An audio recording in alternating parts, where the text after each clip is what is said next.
Assalamualaikum warahmatullahi wabarakatuh. Selamat pagi anak-anak. Bagaimana kabarnya? Untuk memulai mata pelajaran pada hari ini, mari kita berdoa terlebih dahulu.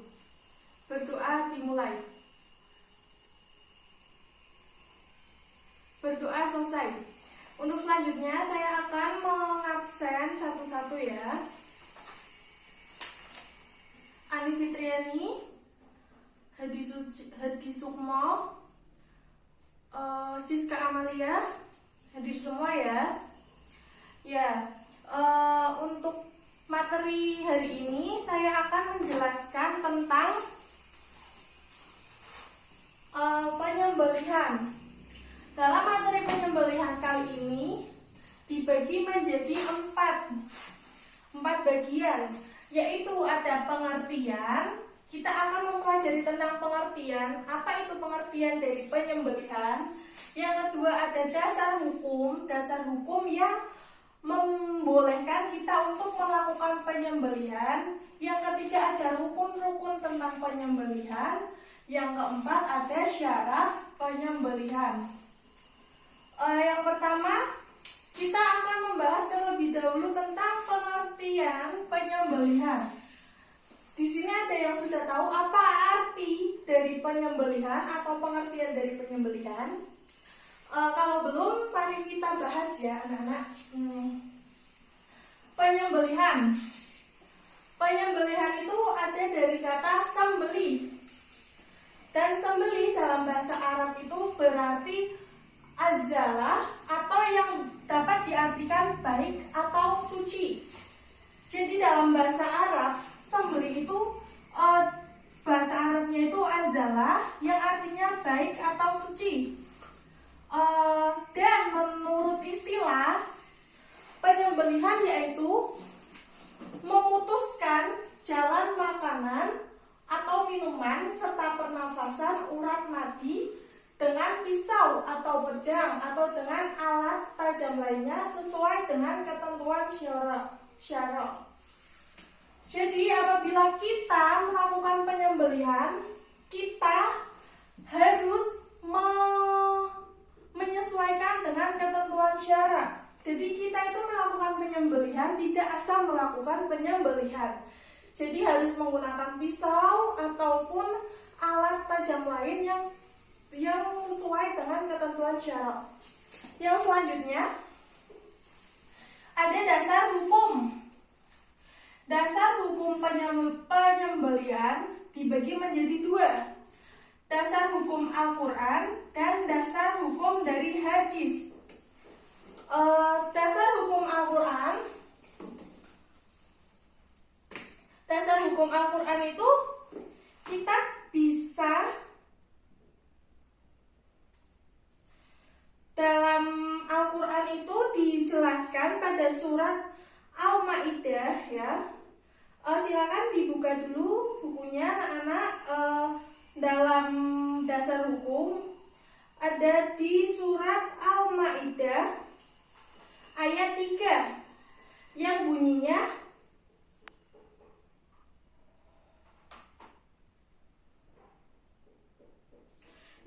Al-Maidah yang berbunyi Bismillahirrahmanirrahim.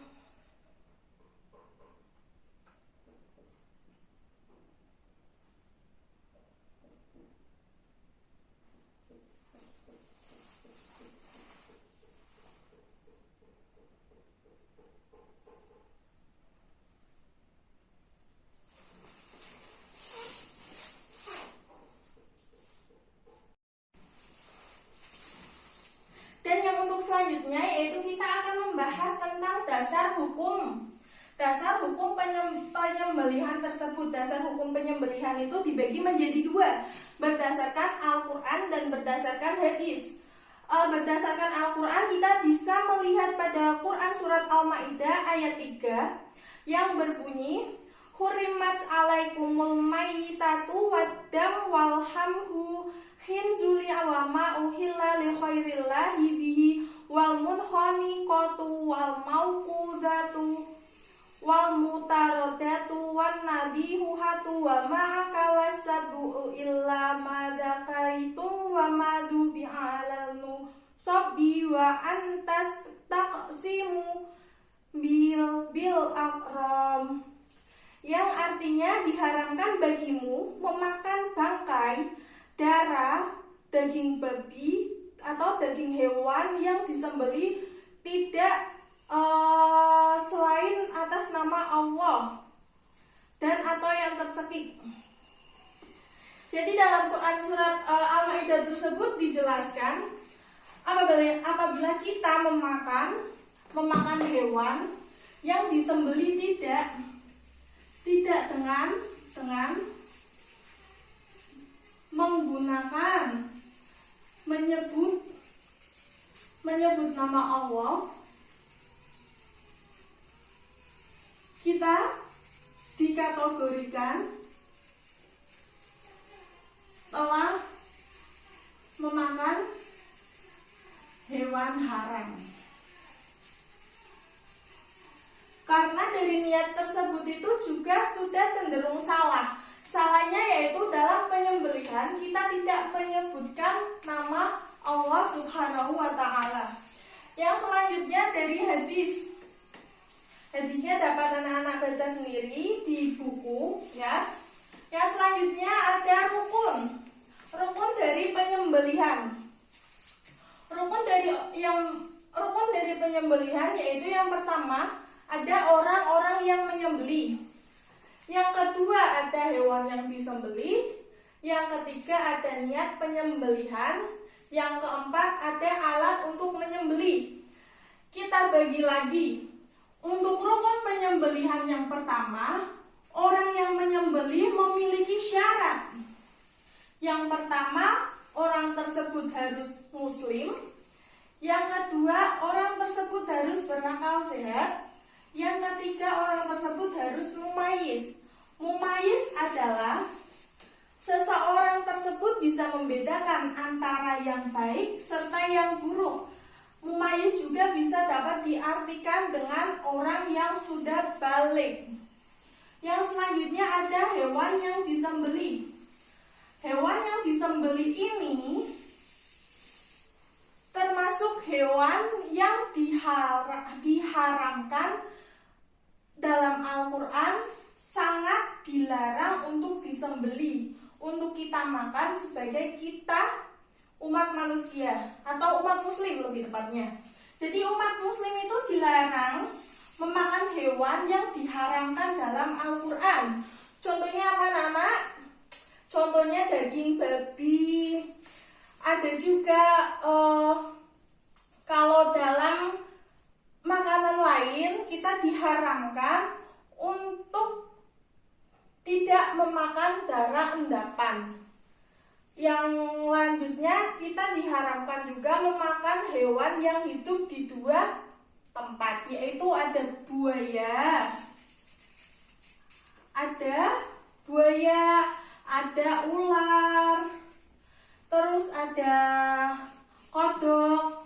Pokoknya semua hewan yang hidup di dua tempat itu dilarang agama Islam untuk kita mengonsumsinya sebagai kita umat muslim. Yang ketiga ada niat penyembelihan. Jadi sebelum penyembelihan ini berlangsung, orang yang menyembelih wajib membaca niat penyembelihan atas nama Allah Subhanahu wa Ta'ala. Dan yang keempat ada alat menyembelih.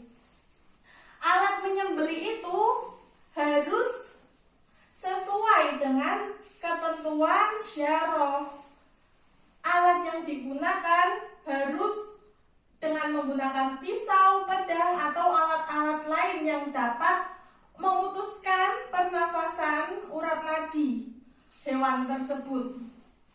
Jadi hewan tersebut itu dilarang disembelih menggunakan benda-benda yang lain yang tidak termasuk dalam ketentuan syarah.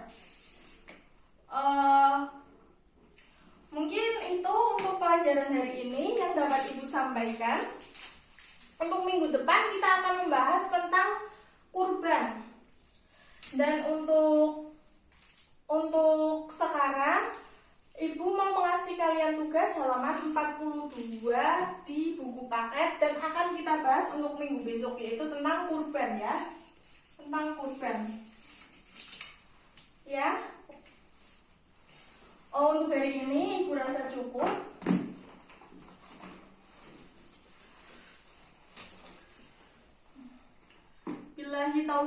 Billahi taufik wal hidayah. Wassalamualaikum warahmatullahi wabarakatuh. Waalaikumsalam warahmatullahi wabarakatuh.